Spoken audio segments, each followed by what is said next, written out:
La tension monte en Roumanie après l'exclusion du candidat d'extrême droite Călin Georgescu à la prochaine élection présidentielle.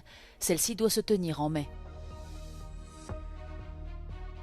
Le président par intérim de la Syrie, Ahmed al-Shara, veut lancer une enquête sur les combats dans l'ouest du pays. Ces violences ont fait plus de 1000 morts. Au Canada, Mark Carney va succéder à Justin Trudeau au poste de Premier ministre et entend maintenir les mesures de rétorsion mises en place à l'égard de Washington. Le populiste Călin Georgescu, figure de l'extrême droite en Roumanie, a vu sa candidature à la présidentielle de maire rejetée par la commission électorale ce dimanche, alors qu'il faisait figure de favori dans les sondages avec quelques 40% des voix. Selon l'instance, qui s'appuie sur le jugement rendu en décembre par la Cour constitutionnelle et non sur des raisons procédurales, il ne remplit pas les conditions de légalité car il a enfreint les règles démocratiques d'un suffrage honnête et impartial. Călin Georgescu a dénoncé sur les réseaux sociaux un coup direct porté à la démocratie dans le monde et a affirmé que l'Europe était devenue une dictature. Il promet également de déposer un appel devant la Cour constitutionnelle. Après cette annonce, plusieurs centaines de partisans du candidat se sont rassemblés devant le bâtiment de la commission électorale. Les gendarmes ont dû les disperser à coups de gaz lacrymogène, l'un d'entre eux ayant été blessé par le jet d'un objet contondant. La Roumanie a basculé dans la tourmente depuis le premier tour de l'élection présidentielle le 24 novembre dernier, qui a fait émerger sur la scène politique Călin Georgescu, jusqu'alors quasi inconnu. Fait rare dans l'Union européenne, la Cour constitutionnelle a annulé ce scrutin à la suite d'allégations d'ingérence russe et de nouvelles élections sont prévues en mai dans un climat très tendu.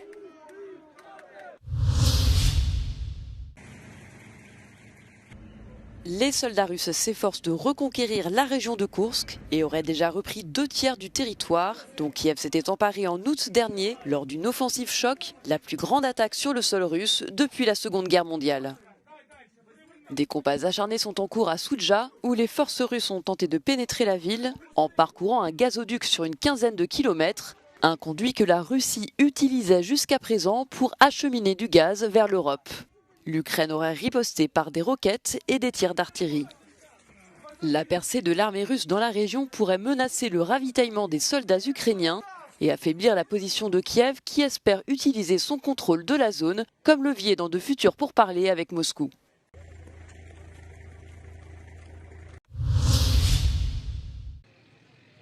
Le président par intérim de la Syrie, Ahmed al-Shara, a dénoncé les violences qui ont lieu depuis jeudi entre les forces de sécurité du nouveau régime et les loyalistes alaouites du président déchu Bachar al-Assad.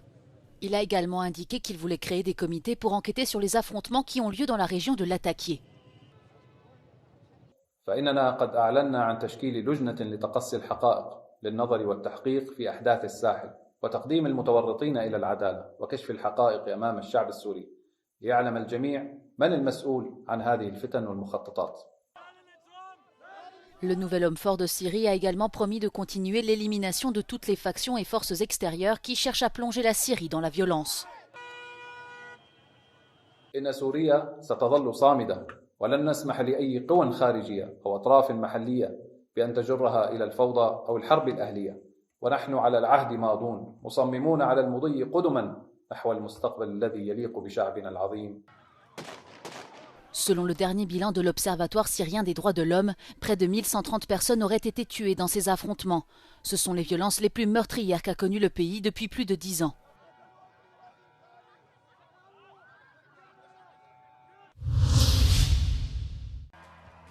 Au Canada, Mark Carney va succéder à Justin Trudeau au poste de Premier ministre. Lors de son discours de victoire, l'ancien banquier a adopté une position ferme face aux menaces de Donald Trump, qui a imposé des tarifs douaniers au pays. There's someone who's trying to weaken our economy. Donald Trump, as we know, has put, as the Prime Minister just said, unjustified tariffs on what we build, on what we sell, on how we make a living. Nous gagnons nos vies. He's attacking Canadian families, workers and businesses, and we cannot let him et on ne peut succeed. pas le laisser faire. Mark Carney entend maintenir les mesures de rétorsion mises en place sous le gouvernement Trudeau à l'égard de Washington. The Canadian government Le gouvernement has rightly canadien retaliated est allé and de is l'avant rightly avec ses mesures retaliating de with our own représailles. tariffs that will Nous have avons nos maximum propres tarifs. impact in the Cela aura United une States and incidence minimum importante aux États-Unis avec peu de répercussions ici au Canada. And my government will keep our tariffs Nous on maintiendrons until ces the Americans show us jusqu'à ce que respect. Ancien gouverneur de la Banque du Canada, Mark Carney a largement été salué pour son rôle dans la reprise économique rapide du pays après la crise financière de 2008. Cet économiste diplômé des universités Harvard et Oxford est devenu le premier non-britannique à diriger la Banque d'Angleterre en 2013 et a plus récemment occupé le poste d'envoyé spécial de l'ONU pour le financement de l'action climatique. Novice en politique, Mark Carney prêtera prochainement serment en tant que Premier ministre du Canada. Toutefois, son mandat pourrait être de courte durée car il devrait rapidement convoquer des élections anticipées. Les partis d'opposition pourraient également provoquer la tenue d'un nouveau scrutin en déposant une motion de censure d'ici la fin du mois.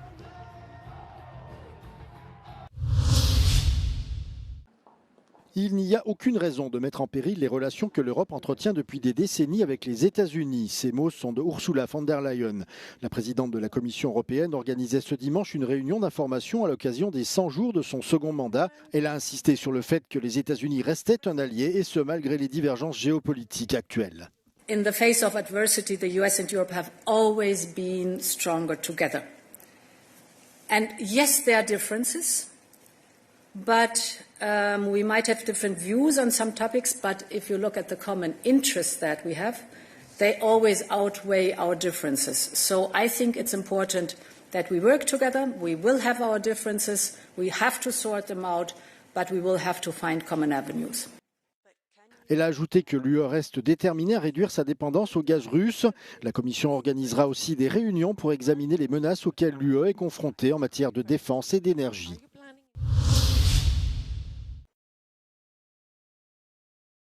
Le Portugal à nouveau plongé dans une crise politique. Au cœur de celle-ci, un conflit d'intérêts impliquant le Premier ministre.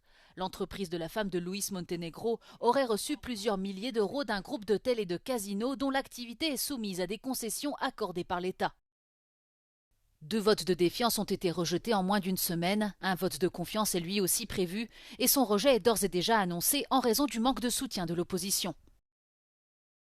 Après une plainte anonyme auprès du procureur général de la République et l'ouverture d'une enquête parlementaire par l'opposition, Luís Montenegro a décidé de taper du poing sur la table, affirmant que le pays a besoin d'une clarification politique et que 2 mois d'instabilité valent mieux qu'1 an et demi de déchéance.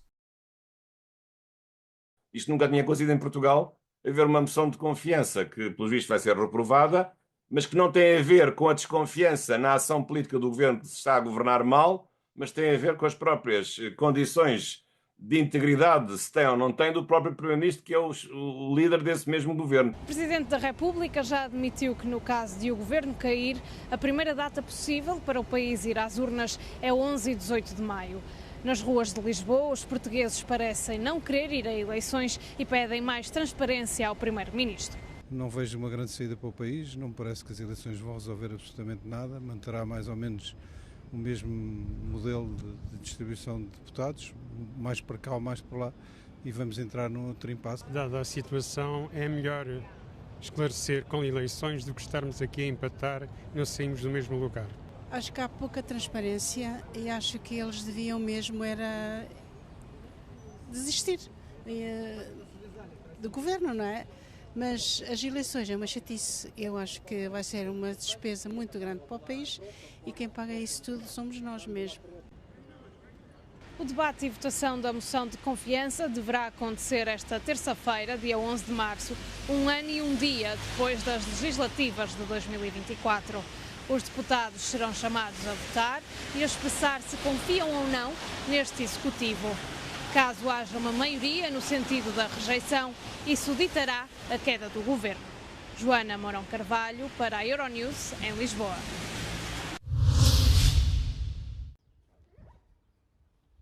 Dans le land de Mecklembourg-Poméranie occidentale, situé au nord-est de l'Allemagne, le parti d'extrême droite Alternative für Deutschland est désormais le plus puissant. Les élections anticipées qui ont eu lieu dans le pays il y a tout juste 2 semaines ont permis à l'AfD d'obtenir ici le meilleur résultat de son histoire. Le maire de la petite ville de Pasewalk, Danny Rodenwald, pense que les habitants de la région ne se sentaient pas entendus par le gouvernement fédéral. Wir sind als kleine Kommunen bei uns in der Region unterfinanziert. Wir müssen besser ausfinanziert werden. Die freiwilligen Leistungen, die müssen wir als Städte immer weiter einschränken. Und das ist natürlich das, was die Bürger sich wünschen. Die wollen sich wohlfühlen in der Stadt. Sie fühlen sich wohl, aber es gibt immer noch Möglichkeiten, das zu verbessern. Certains habitants de l'Est de l'Allemagne disent qu'ils ont essayé les grands partis comme la CDU et le SPD, mais que ces derniers n'ont pas réussi à faire baisser le coût de la vie et qu'ils aimeraient donc essayer quelque chose de nouveau avec l'AfD. Da sind natürlich etliche Bürger dabei, die unzufrieden sind, aber nicht unbedingt mit der Stadtpolitik, sondern es war ja nun mal eine Bundeswahl und das kann man nicht 1:1 übertragen auf Pasewalk. Und die Bürger, die jetzt unzufrieden waren, haben sicher auch ihren Grund. Es gibt auch sicherlich Dinge, die nicht so gelaufen sind, wie sie hätten laufen sollen. Alors que les affiches de l'AfD ont été retirées, Grosso Luckau a voté à 75% pour le parti d'extrême droite, un chiffre record. Ce village de 200 habitants est isolé, comme beaucoup d'autres dans la région. Selon un député local de l'AfD, la pénurie de travailleurs qualifiés, les coûts énergétiques élevés, les infrastructures médiocres et la bureaucratie paralysent la région. Écoutez cet habitant mécontent. Sind wir jetzt AfD und die wollen ja das besser haben. Ne? Die wollen ja die Ausländer raus, die hier nicht reingehören. Was haben die hier zu suchen und nehmen nur unsere Gelder? Arbeiten wollen sie nicht. Ne? Die kriegen eine Wohnung, stecken alles in den Hintern. Ne? Und die Großstädten, da sind die Obdachlosen, für die haben sie keine Wohnung. Die schlafen Tag und Nacht draußen in die Kälte. Da macht sich keiner im Kopf. Hauptsache die Ausländer, die kommen. Ne? Und wenn sie jetzt nach Hause geschickt werden, dann kriegen sie noch Taschengeld, 1000 €. Warum? Le nouveau gouvernement allemand, sous la direction de Friedrich Merz, qui se met en place progressivement, sera sous pression pour relancer l'économie, surtout s'il veut ramener les électeurs vers les partis établis.